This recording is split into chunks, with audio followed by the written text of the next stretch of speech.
Oh. Welcome back to the shop. It's good to see you again. Got a little project today that's I've been meaning to do for a good 15-20 years. I've got this little chuck. I think it was from a Black & Decker rotary tool, but that I burnt out many years ago. I'm not really sure. I don't even know what thread it is. So what I'm going to do is make this into a sensitive drilling attachment for the lathe. I've got a little project coming up where I'm going to make some new nozzles for my little 3D printer, and I need to drill 0.4mm holes. And I used to have a lathe that could do the job. Now I don't. My big lathe is just it's too brutal for that sort of level of complexity or level of sensitivity. It will smash 0.4mm drills. So I need to make a really sensitive little drilling attachment. So let me go over to the bench in a second and I'll explain a bit further.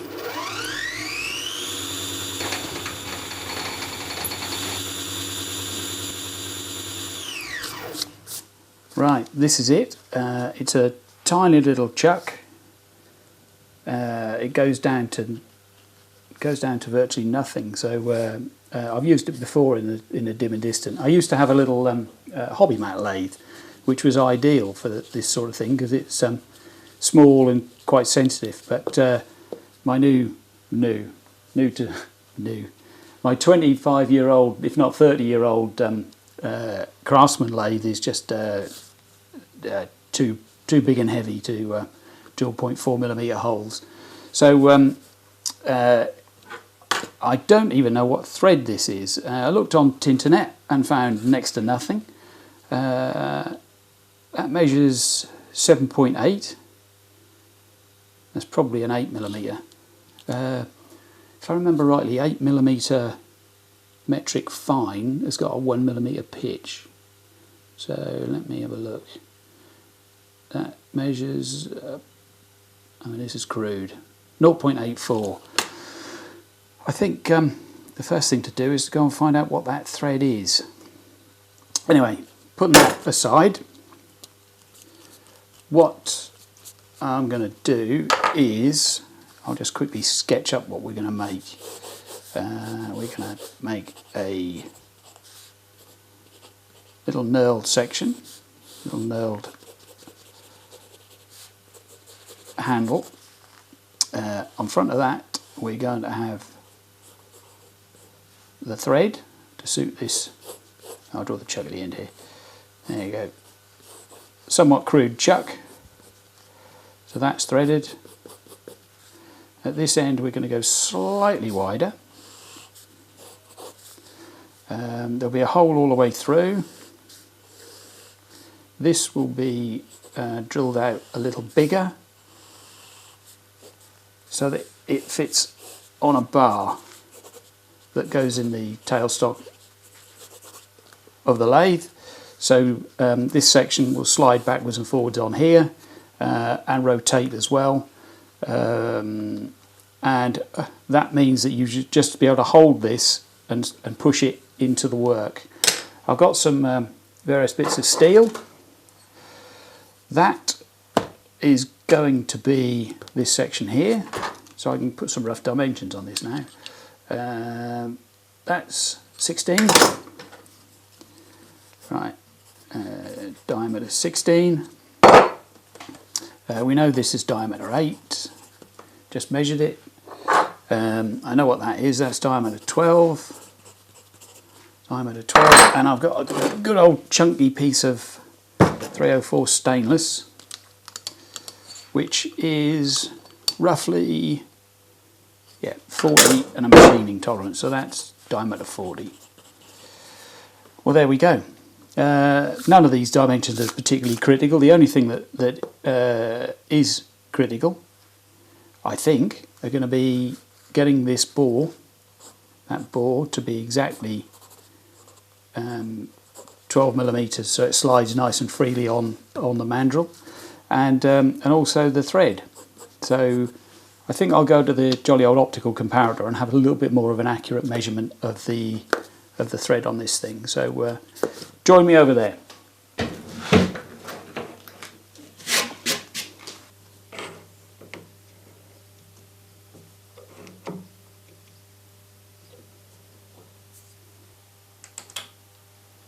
So if I measure from the first thread and count down to 10, 1, 2, 3, 4, 5, 6, 7, 8, 9,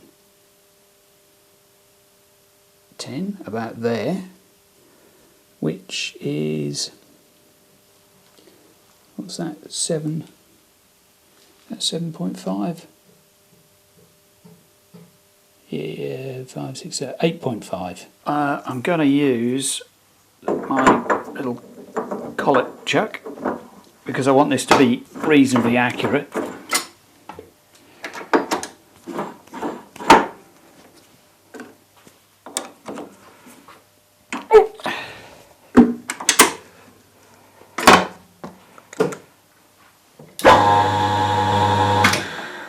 Right, just whip that down to the right diameter.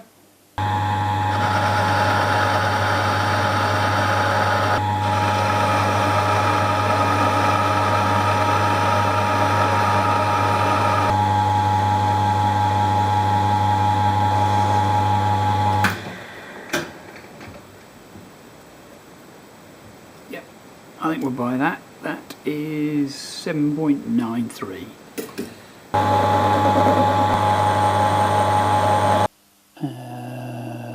There we go, 0.75 D1. There we go.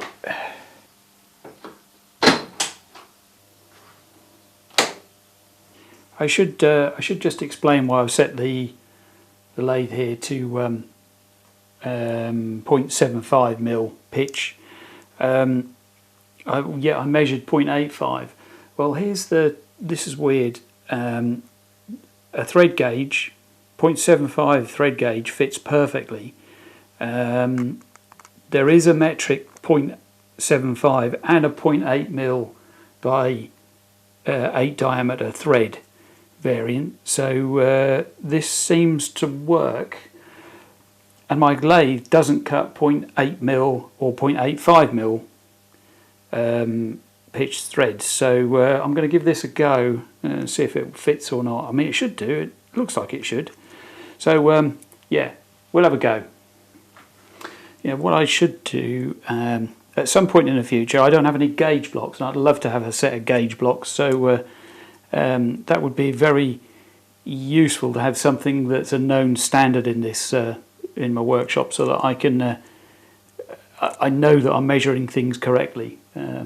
Metrology is so complicated. Anyway, moving on. We'll do a quick scratch pass and see how we get on.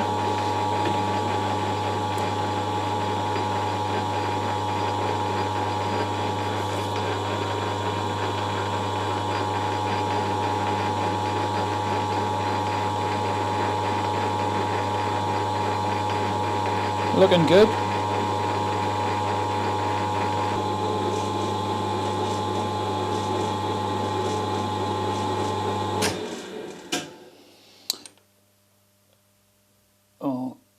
I'm not entirely sure that's correct. Okay, after a fair bit of messing around, I've come to the conclusion this is a thread that my lathe doesn't have the change wheels for. So I can either I can't find the information on what the gears are in the, it's got a thing called a Norton quick change gearbox on it, and I can't find the right the documentation to say what the gears are, so I can't work out, you know, from first principles what the what change wheels I need to use in order to cut this thread. So this should be a really simple project. If you weren't filming this, you'd get this done in half an hour to an hour. It's taken me about 3 hours so far, and I still haven't actually got the first bit done. So so the net result is I'm going to cheat. I've measured this, and it's as near as damn it 32 TPI. Now I've got some old model engineered taps and dies here that this is the closest one. This is a 5/16 by 32.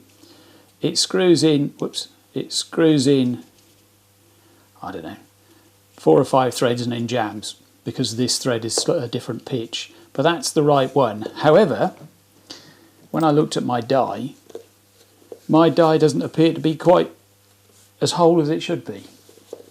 So I can't use that, and I can't guarantee that my lathe is cutting accurate 32 TPIs at the moment.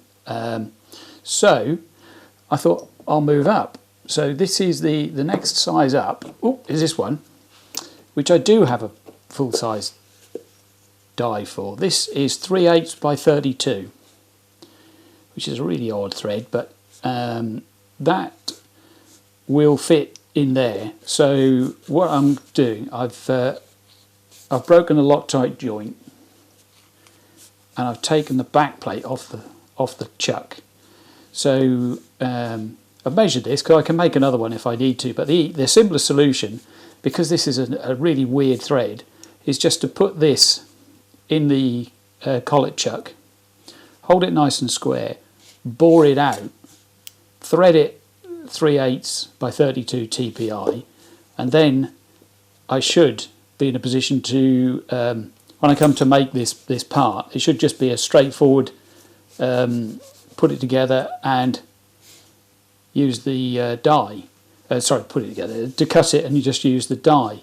So I've used nearly all of these before, and I think they're reasonably accurate. So I think that's probably the next step, really.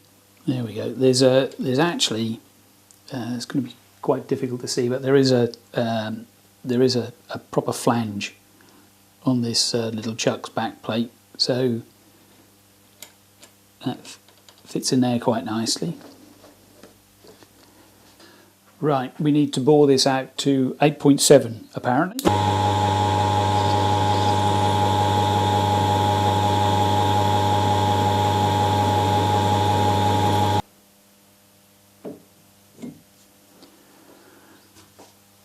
Drop the splodge.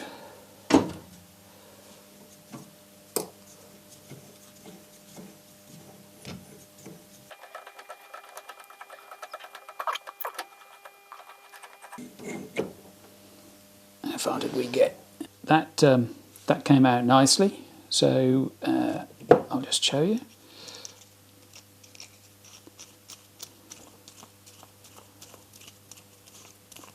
There we go. That's going to run quite smoothly, hopefully. That's a 3/8 by 32 TPI Model Engineer Imperial thread. So next up is to take this and this scrap blank, cut that off, turn that down to 3/8 and thread it with this to the lathe for a depth of 20-ish, just under. I've turned this down to 9.5, which is 3/8 in old money. Then I've turned a flange here for the knurled knob that you're going to hold, with a nice square corner, and there's a little blend radius here which I made with oh, I don't know if you can see that, my little button insert tool. So next up is just to run the die down here and cut the 3/8 by 32 thread.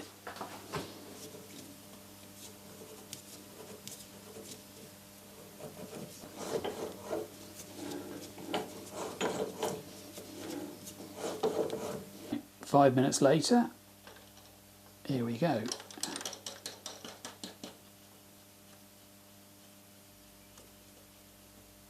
There we go, that's fully shut. A bit of a wobble on it.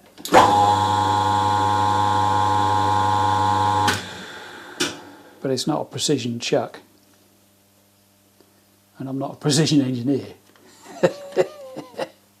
Anyway, there we go. The biggest drill we can get through there is 3.5, sorry. So if I go through with 4mm, I'll have sufficient clearance.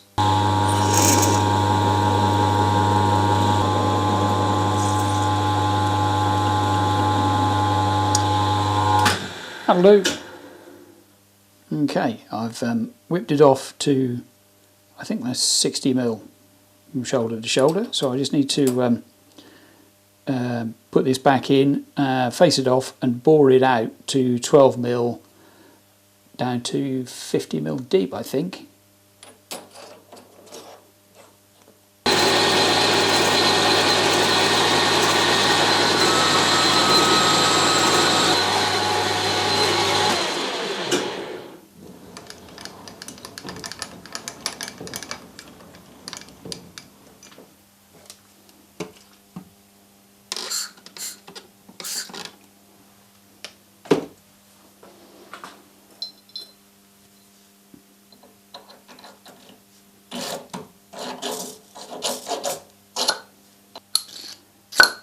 Reasonable fit, not as good as I would have liked, but there you go. It's a little bit wobbly. Having said that, I think it'll do the job. So rather than make a really thick sort of 40mm diameter feeding nut here, I found this bit of old brassy looking scrap, which is nearly bored out to the right diameter. So I'll do a little bit of work here and knurl it, and then we'll see what it looks like.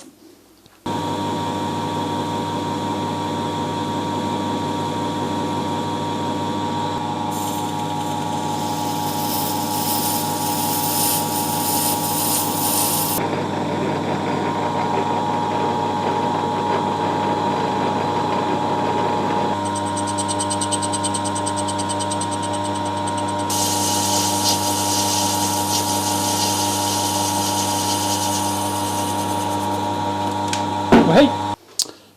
Okay, I've cleaned that up.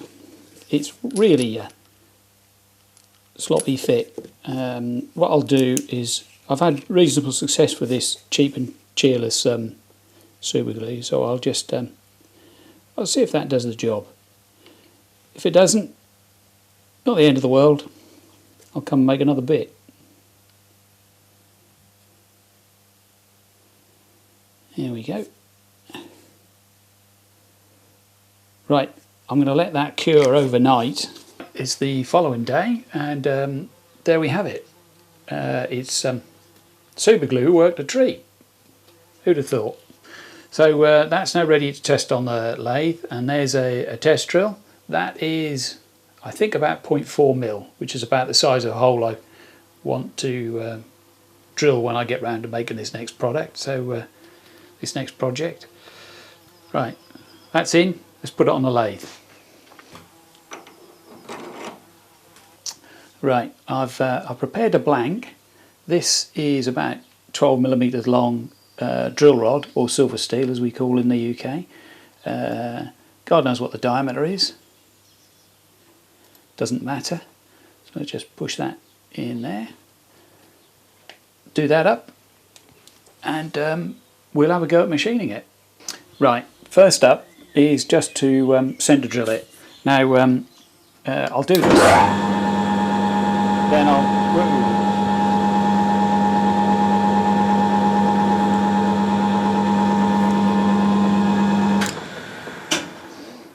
Right, now that's in and done enough. I'll show you a quick still of that. The reason I'm showing you this still is when you put a centre drill in, you seem to get a flat spot in the bottom of the hole, which is fine and dandy as long as you're drilling a hole that's bigger than the flat spot. When you get down to these little micro drills, I've found that the drill can wander quite a bit if it's in the flat spot of the hole. So what I've done in the past, as a bit of a tip, is to drill with the smallest centre drill you've got and just make a tiny little indent, and then you can go in with smaller and smaller drills. So if you start with a 1mm drill, put a little cone on into the bottom of that countersink into the centre of that spot drill, then go in with a 3/4 and then a half, and then you can get down to 1/3 of a mil, and it'll all be concentric because you're basically forcing that cone to be more concentric as you go slightly deeper. So that's a little bit of a tip. I found that out in the past when I was making a needle valve for an engine that was 0.1 of a cc, tiny to say the least. It stands about an inch tall.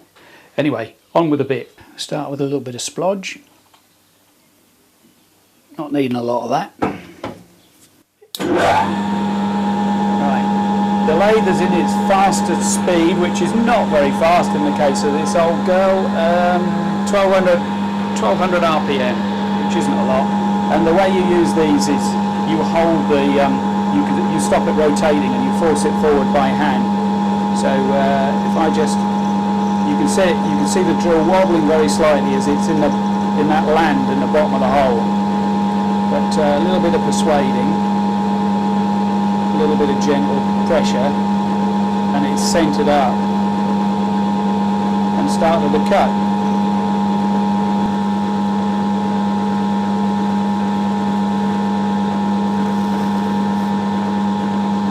There we go, we're clean through. One drilled clean through. I don't know if you can see through it. There you go, you can see through it, look. 0.4mm drill, clean through a piece of silver steel. Took a while to push it through, but that's understandable because it is quite a tough material. And just to give you an idea of scale, there's a USB plug. So you can see that's pretty small, and I have smaller drills still. Right, this is the smallest drill that I have. It's not the smallest that's available by any stretch, but this is a number 80 or 0.3mm, and I've had to use this before in a jet for a carburetor, so you can see that making one of these little attachments is a good thing to do. Thanks for watching. I hope you enjoyed seeing me make this. It's one of those things that I've been meaning to make for years and haven't got round to, but I've got a project coming up that I need it for, so there's no driver like needing something. Anyway, I hope you enjoyed it. Thanks for watching. Please hit the bell button and the subscribe, and we'll see you next time. Take care. Bye bye.